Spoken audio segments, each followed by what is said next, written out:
everybody. Welcome to another awesome edition of our summer podcast, Between Sundays. We're having a good time doing these, We're Nikki, having a great we? time. Yeah. Yeah, I just want to keep doing this. Ryan, special shout out to our tech team. Solo, Tim Johnson. Thanks a lot for running things back there so we can have these awesome conversations. Pastor Brian here with my coworker and friend, Nikki Hett. Hey. Happy summer again, Nikki. And as always, we have an awesome guest from the Lord of Glory family, Miss Donna. You guys are a coworker and director of Gloryland Preschool. Happy summer, Miss Donna. Thank you very much. I am happy to be here, and I'm happy to be a little more relaxed. Yeah, well, you earned it. We had a great year of ministry. Great year. Of Gloryland Preschool. It really, really, really was. God really likes Gloryland Preschool. Yeah. It was his idea. He blessed it, has blessed it, continues to bless it.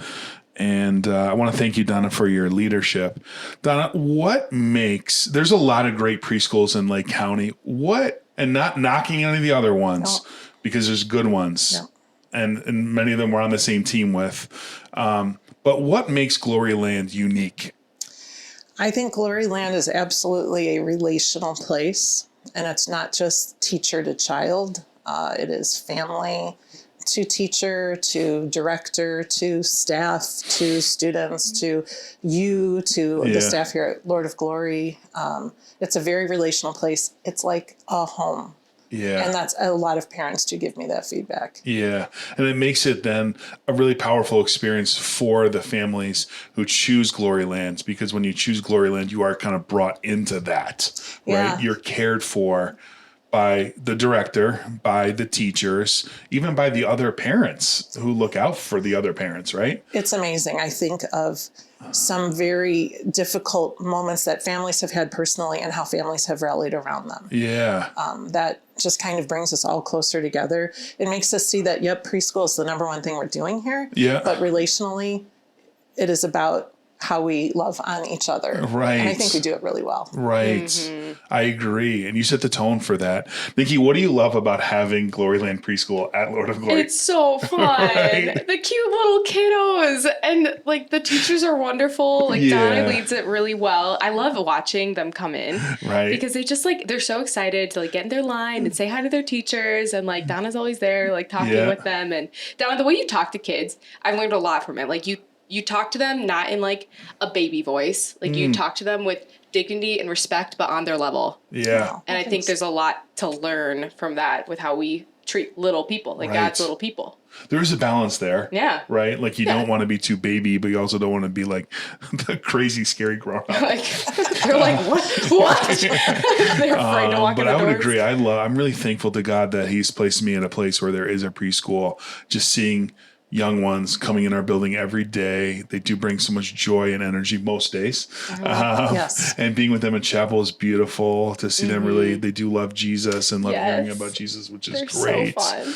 And it's just, if you're having a bad day and you see young kiddos through the hallway, it can make a bad day. I'll put it in perspective. Yeah. It'll make it a lot better day. I'm Donna, because our audience is going to be primarily, I'm guessing, Lord of Glory folks, people who connect to our ministry. If you're just, but if you are a member of Lord of Glory, you're listening to this podcast to grow in faith and just be connected to the message in our church, what's a way that a person who calls Lord of Glory home can support Gloryland Preschool? Oh, my goodness. Well, we do feel tremendous support, number one. Praying for our program in the school year and all the things that are going on is great. If you like our Facebook page, I post pretty regularly. Yeah. And if you can share that message to your people, that's a great thing to do. Or our Instagram. Mm-hmm. Those are great ways to message. I try to kind of give people a snapshot into what the world is like, because the doors are closed typically during the day from the general population from seeing it.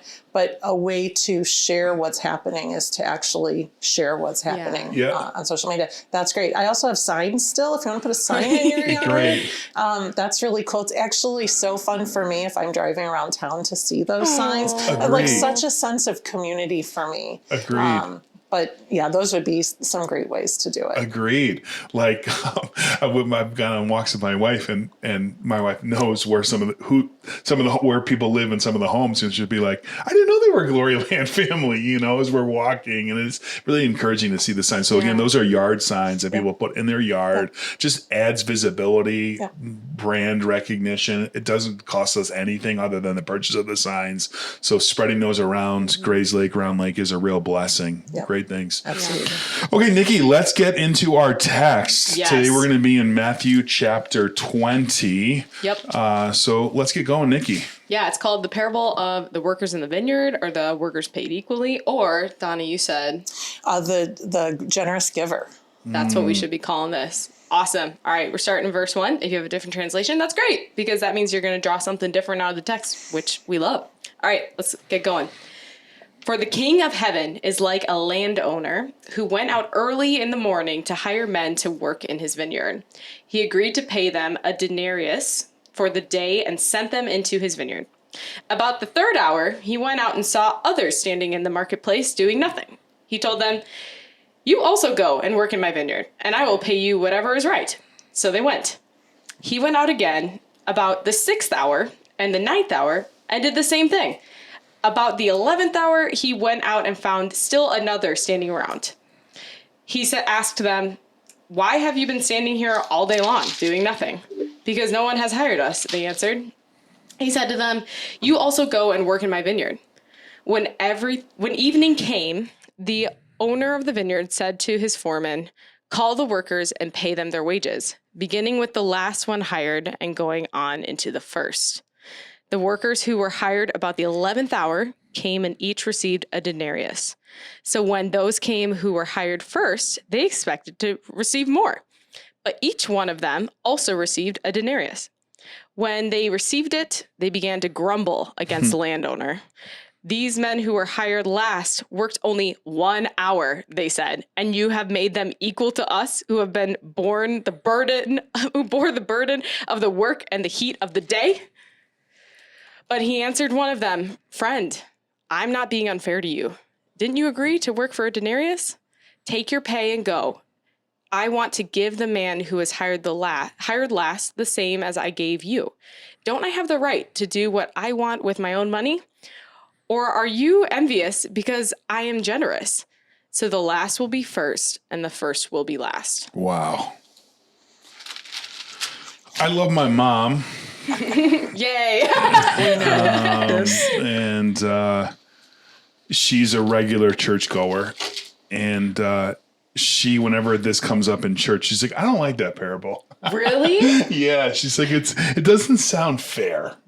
Oh, well, it's not. You right? I mean, it is, but it's not. Yeah. Why would somebody look at this parable and Be rightfully angry? somewhat object to it? What's objectionable about it? What's unfair about it? Well, I think, you have those people who worked all day in the heat, and you have those people who only worked an hour, less heat, like less work, and you were given the same, payment for it. And we would look at that and be like, yeah, that's not fair at all. The ones who worked longer should get more money. Right. I mean, that's how we operate as a society, and in our homes, that's kind of typical. So this parable then is upsetting at first to the human flesh. I think because you probably are assuming you're the one who's working all day long. Right. Yeah, if you put yourself in their shoes. And just, and I think the way it goes is the people who came last get paid first.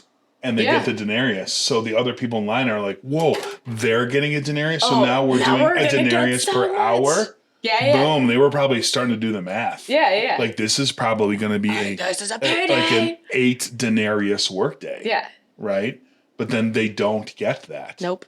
So why do you think then Jesus told this parable?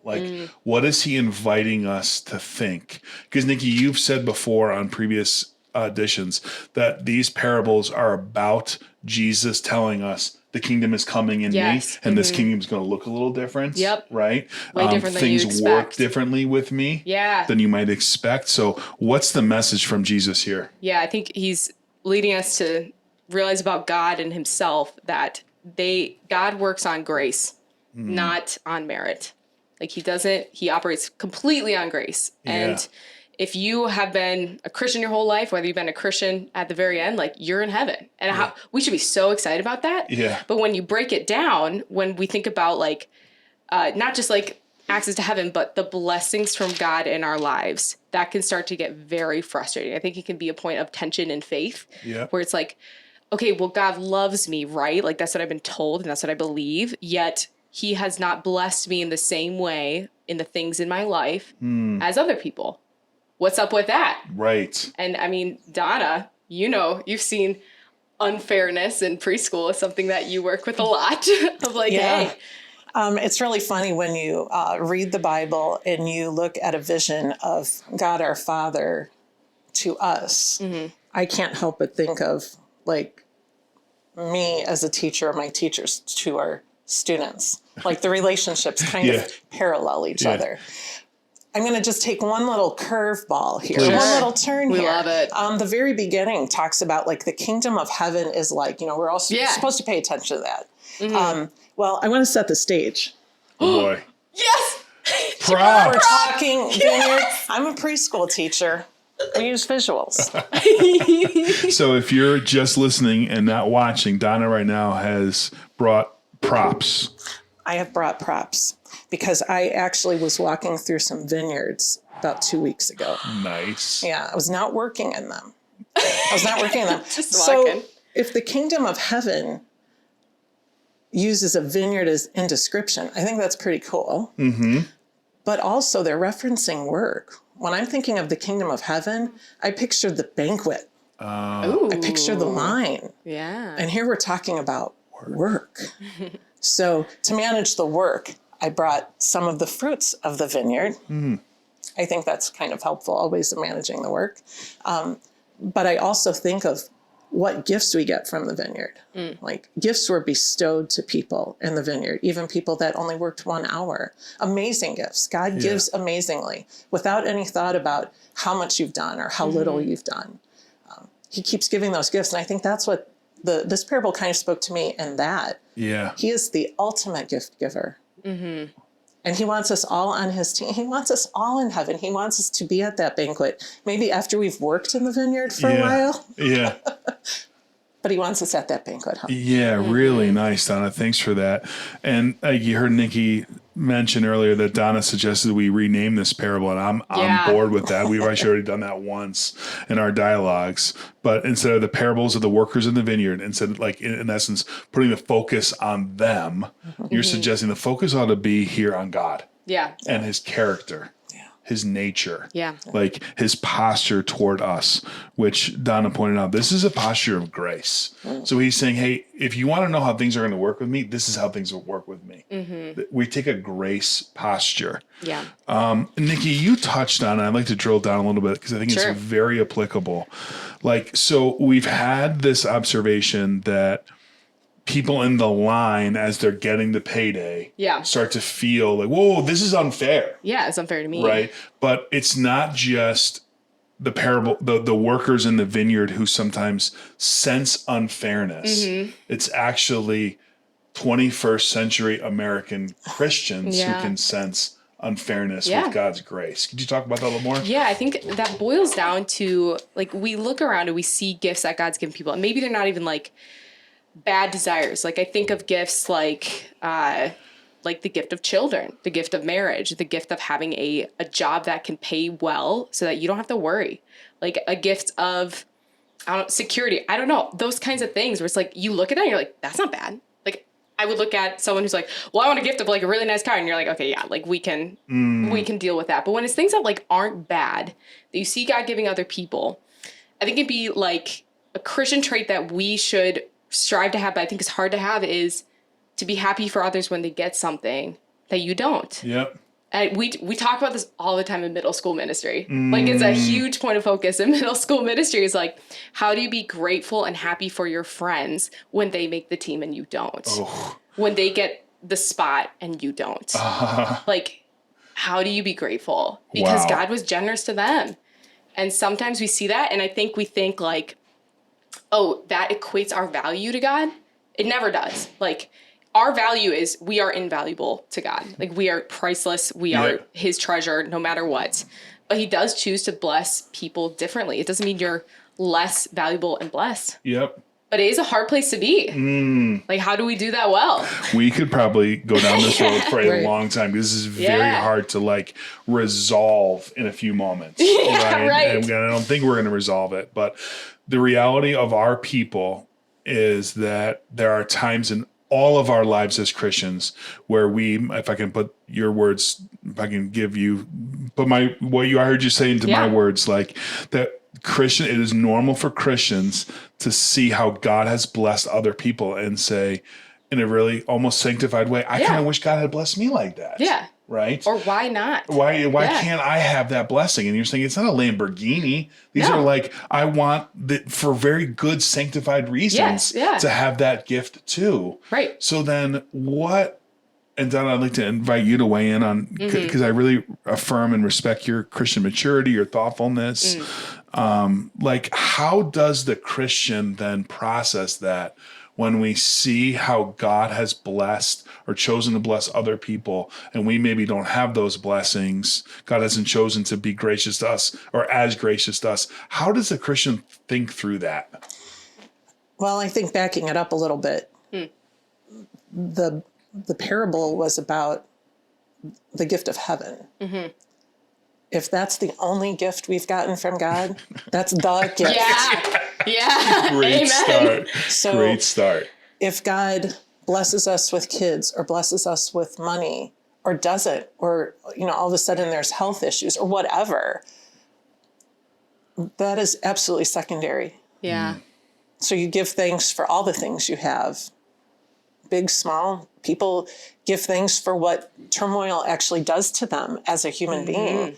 Turmoil can sometimes turn you into a different person when you look at all the blessings that can possibly surround something like that. Yeah. So if we look at like the big gift, the number one gift is heaven.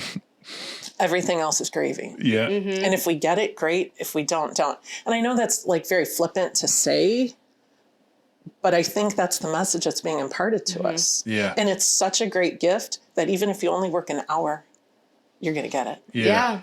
Or if you work your whole life, you're going to get it. Yeah. If you battle with doubts and questions your whole life, like, and you're still entrusting yourself to Jesus, like, you get it. That's right. Yeah. Yeah, good point. And it's almost like you're like, there's a number one gift and it's heaven, and the second gift is so far down the list, right? Second place is like so far The earth down is temporary. because A time here we're passing through to get to a better place, to get to the banquet hall, to get to the vineyard where maybe other people are working. And we get to rest. We get to rest. So last thing I want to drill down here, because I think, and I've seen this in both of you, I heard somebody say once, the missing part of this parable is that those who labor the longest get the best suntans. Meaning that, like, I would burn in the field. Are you kidding me? I'm like, get me out of here. That, like, the missing point of the, hey, this is not fair. It's not fair. It's I see like, what you're hey, saying. like, you got to work in the vineyard, and actually working in the vineyard was really good and beautiful. Right? And so, like, if you have this perspective, hey, that's not fair that they got heaven for only working in the vineyard for 1 hour, I think you're missing the mentality that, like, hey, it's actually really fun to work in God's kingdom. Yeah. And I think about that in terms of, like, what happens with our food pantry volunteers. They don't look like they're struggling down there.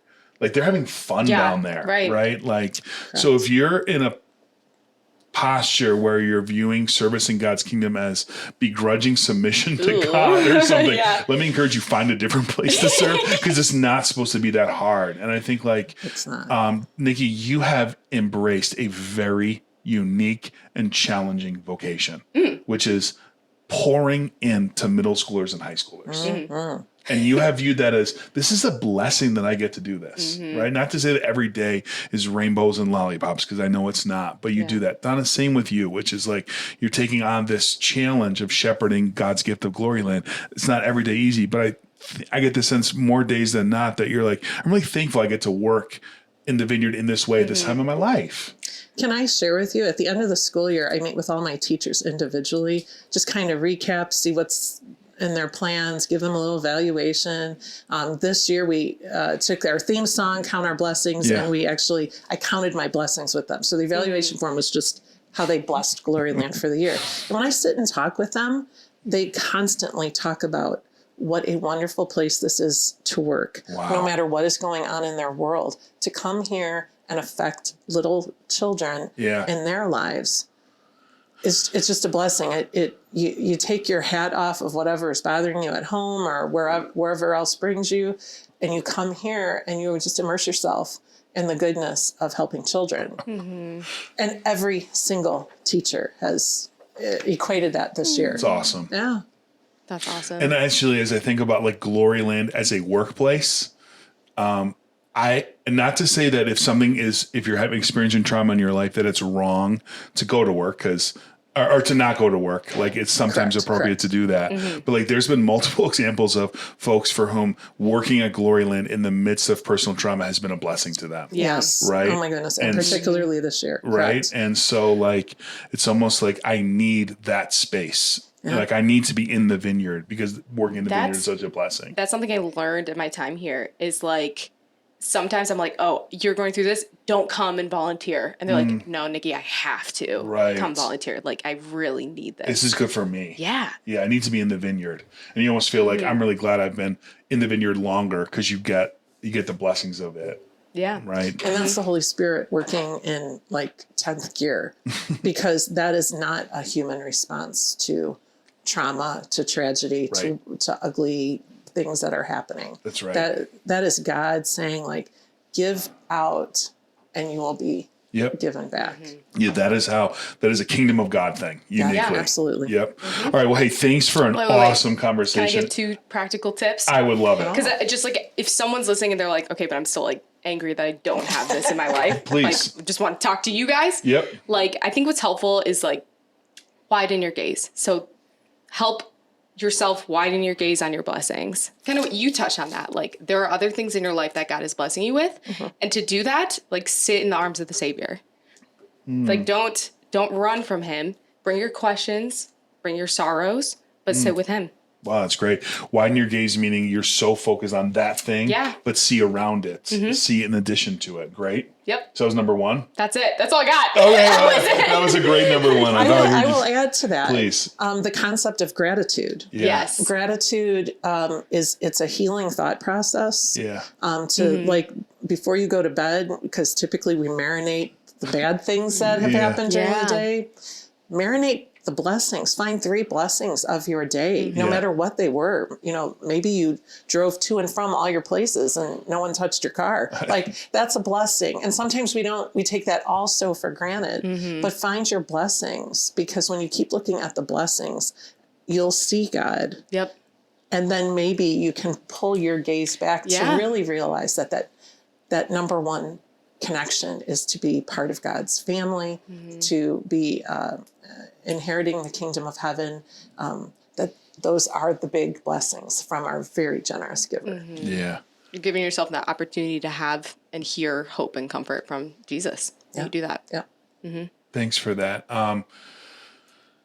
Gratitude is something that the secular research scientific world is now backing into, right? 100%. And really, like if you look at the book of Psalms, there's gratitude even in the midst of great hardship that people go through. So it's like, this is biblical truth that you both just spoke.